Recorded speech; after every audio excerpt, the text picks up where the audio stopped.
Saraulo. Ito, kilala nyo to. Oo. Lagi to sa TikTok. Oh. Tingnan nyo ha.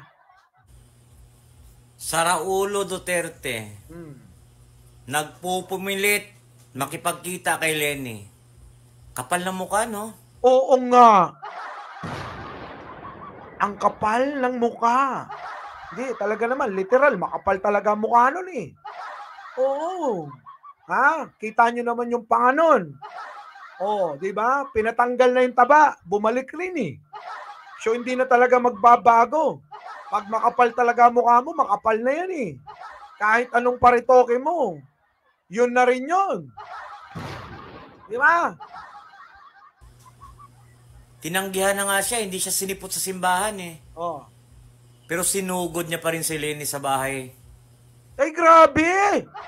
Tinanggihan pala yan tapos sinugod pa sa bahay. Hello daw sa mga kakamping. Oo, pasok. Para makipag-usap. Hmm. Saan ka ba kumukuha ng kakapalan ng mukha mo, Sarah? No, isang pa. Eh di sa confidential fund niya, doon kumukuha ng kapal ng mukha. Oh. Tanong pa kayo, di ba? Kaya kumakapal ang mukha nun. Di ba? Limpak-limpak ang salaping ano nun. Minumukbang nun. Oh, kaya nga sila lahat eh. Makakapal ang mukha eh. Pagkatapos mong siraan yung tao, Oh. pagkatapos mong sabihan na fake VP, pagkatapos babuyin ng tatay mo, Oo nga. nakuha mo pa talagang makipagkita sa tao? Oo nga. Totoo naman, di ba? Ganon sila mga kababayan eh. Oh, matapos nila sira-siraan, babuyin, si Lenny, makikipagkita talaga. Kaya marami ngayon mga DDS, nagdadalawang isip na. Nagdadalawang isip na, boss, ano Mike, ano? Babaliktad na. Nauna na yung iba. Oh. Wala nang matitira. Desperado na kasi yung hakbang nila eh. Di ba? Oh. Ang tanong ko lang naman, ano nga ba magagawa ni Maring Lenny ko? Di ba? Na idol ni Arnold Lopez. Oh. Ngayon sa panahon ngayon, wala. Oo, walang magagawa si Lenny ngayon, Sarah. Para ka na lang nagsusumbong saan? Sa ibang bata. Di ba nung mga bata tayo, ano? Pag hindi ka sinali sa laro, ano sasabihin nyo? Ayoko na, hindi na tayo bate. Di ba ganon? Ayoko na. Hindi na tayo bate. Tapos lalapit ka dun sa dati mong kaaway. Halika tayo, laro tayo. Bati tayo, bate. Isip bata. Di ba ganon? Ewan ko lang nung araw sa inyo Kasi nung panahon namin nila Daniel Padilla, ganon. Oo. Pag nagtampo kami sa mga kalaro namin, sasabihin namin, hindi na tayo bate. Hahanap ka ngayon. Ayun, nakita mo yung yung dati mong halika, bati na tayo. Di ba?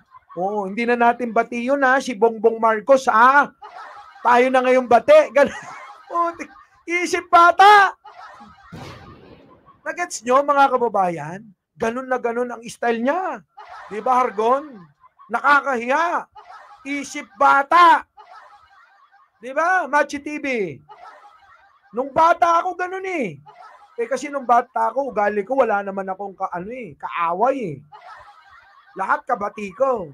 Parang ngayon, lahat kabati ko. Bakit? Mabait ako eh. Tingnan nyo si Sunny Boy.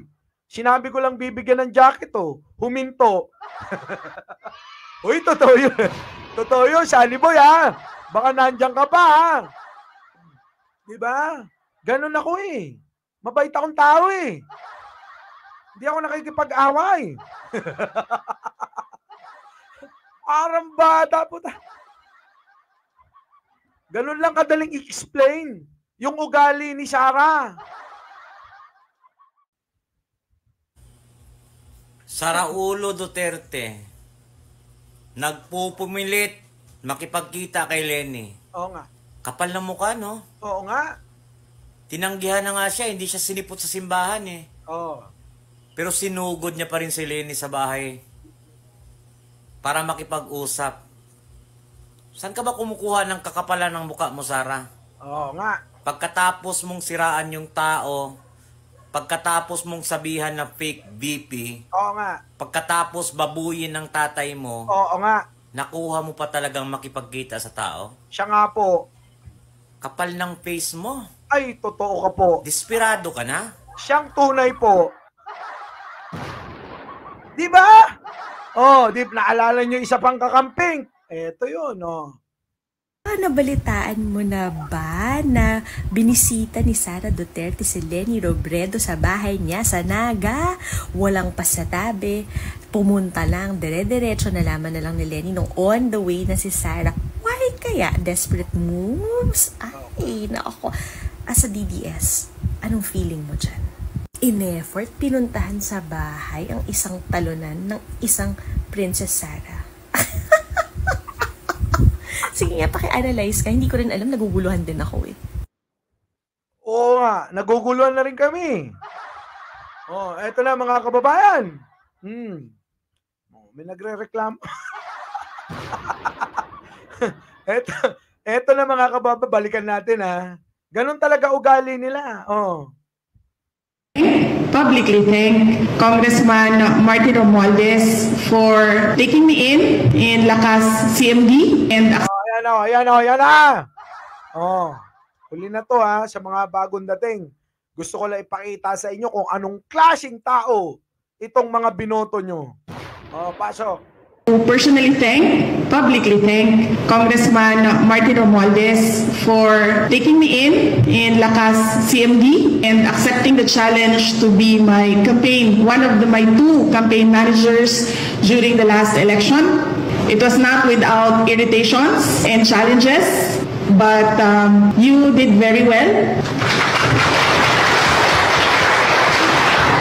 32.2 million votes. You did it all. And alam nyo, pagod, puyat, luha, lahat yun ni Congressman Martin Romualdez. And as a candidate, I'm truly appreciative of how he took care of me. Kita nyo, matapos siyang tulungan, matapos siyang ikampanya ni Martin Romualdez, tinuka nila. Tapos ngayon, ito naman, kabaliktaran naman kay Lenny. Nagigets nyo ba ako? Oh, eto, ulitin ko lang ha. Liliwanagin ko lang. Matapos tulungan siya ni Martin Romualdez, na speaker ngayon, abay tinuklaw nila. Tinawag nilang tampaluslos. Ayan ebidensya, nagpasalamat pa siya. Oh, kabaliktaran naman kay Lenny. Matapos nilang durugin ang pagkatao ni Lenny kasama tatay niya, ngayon, lumalapit siya. Anong klase? Anong tawag sa ganong ugali? Sabi nga ni Sarah, anong tawag sa ganong ugali? Sige nga, ano tawag sa ugaling ganon ni Sarah? O, pinaliwanag ko na, isip bata talaga. Our beloved Boss Mike!